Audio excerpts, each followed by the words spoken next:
Jade, I don't know. How is somebody like you going to get through the next month or so? Because matches will begin sometimes at 1 a.m. Other matches will begin at 10:30, and then you have your own job that you're working through. Sleep's overrated, right? Yeah, it's just going to be a lot of coffee, a lot of watching and tuning in for sure. I've already tuned into two of the games today, New Zealand and Norway, and Australia and Ireland, and they were filled with excitement, very close performances. And I know Canada plays today. Actually, right now, I think they're kicking off. So it's going to be a very, very busy month trying to keep up with everything, but I'm excited. Yeah. It's footy. Well, the Canada side is going to be very interested in Australia and Ireland because those are the other two teams that Canada has to play. Australia wins it on a penalty kick. What did you see there? Did you see both of those sides looking like stiff competition, or do you look and say, okay, they played each other pretty close? What do you see? Yeah, I mean, from Australia's perspective, they are on their home turf, right? So they got a little bit of advantage and maybe a little bit of an underdog as well. But in terms of Ireland, they're always been a strong side, and as well New Zealand and Norway. Those are also top countries, and that game had so many opportunities in front of goal, and they were lucky to slip away. New Zealand, in my opinion, 1-0 because Norway did a great job creating opportunities. They just couldn't capitalize. So I think Canada will have a very fun group stage because you can't ever underestimate your opponent. Yeah, that's just it. One of the things, Jade, that's been talked about is the fact that there has been a lot of off field for Canada going into this, and Canada reigning Olympic champions. You would think, okay, who's going to be the favorite for the World Cup? How about the Olympic champions? How about we make them the favorite? But there's a lot of talk that maybe they haven't been able to go through the same type of preparation, the same number of friendlies, that sort of thing. How much does that matter when you're going into a big tournament? Oh, it's so key. And back when I was a part of the program, having international friendlies kind of gets you not only riled up as a group and kind of gives you an understanding as to where we're at as a unit, things that we need to work on, key weakness points, and as well gives you a little taste of competition as well. And not having that grasp before a World Cup, I'm sure the players are feeling a little bit unsettled, maybe a little bit of nerves or on higher end than they would be with a couple of potential prep matches.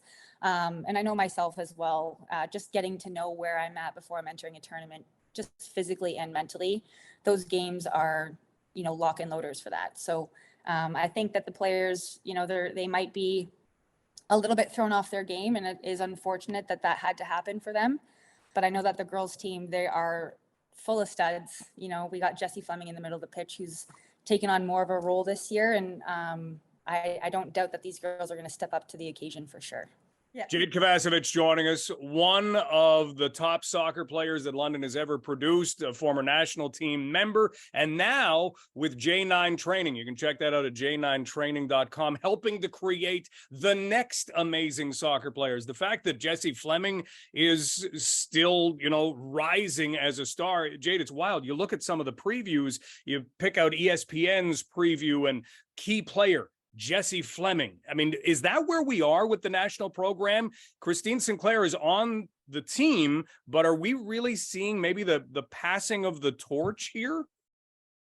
I think it's a great time and it's a great opportunity. The fact that, these players get an opportunity to play with Christine Sinclair and to be mentored by her, to have somebody like her to lean on with that experience is an opportunity in itself to have a mini mentor and somebody who will have, a very big role within this team for who knows how long. It's totally in her control, right? And Jessie Fleming is somebody who can control a game. Absolutely. She is a dominant presence in the middle of the field, and she also finds opportunities to score, which you don't always expect from your center mid. But from my experience and watching her play, yeah, I definitely think that she's somebody who can carry that torch, carry that responsibility, wear that armband, and represent Canada at a phenomenal level. Jade, how difficult is it when you get into an international tournament like this to know your opponent? Because sometimes in those friendlies, you're still working out who's going to be where, who fits best in what spot, and you don't necessarily have a lot of video that you can say, yeah, this is the way that our opponent is going to play. How do you figure that out? How do you deal with that? That's a great question. I think you can only be so prepared, and I do remember my time in the national program, they would spend a lot of time doing video analysis and, being as prepared for the opponent as possible and understanding triggers for both defensive movements and offensive movements. And I believe these girls are, down deep and looking at games from not just this year, but previous seasons as well to what to expect from players. And sometimes you go as far as watching them in their own club environments as well, especially if you're going to be up against a really strong opponent, on a one-on-one basis. So I know that the amount of preparation that you need from a video analysis standpoint, defensive points, offensive points, areas that we can capitalize on that the team might be weak on, that we're better on, they're going to be so prepared and for sure going to be going through as much detail as they can, especially ahead of today's game against Nigeria. Well, Canada takes on Nigeria first, then Ireland, then they will take on one of the hosts in Australia to finish out their group stage. So should be fun. Jade, before we go, what is it like transitioning from being the person putting balls into the net to teaching other people how to do that? What's J9 training been like? It's been insanely rewarding. I get to work with athletes, boys and girls that are just passionate about the game. And I see a bit of myself in some of the students that I teach, which is hard to believe that that's my job. And I get to impact, youth in the game, and not just on the field, but outside the field too. And it's a dream come true. It's so fun to get to work with, players that are just absolutely in love with the game. They want to work hard. They want to get better. And just to be able to have, a foot in that, I feel very lucky to be able to do that. Well, get some more coffee going because there are more matches to come. Jade, thanks for the time today. Okay, thanks, Mike.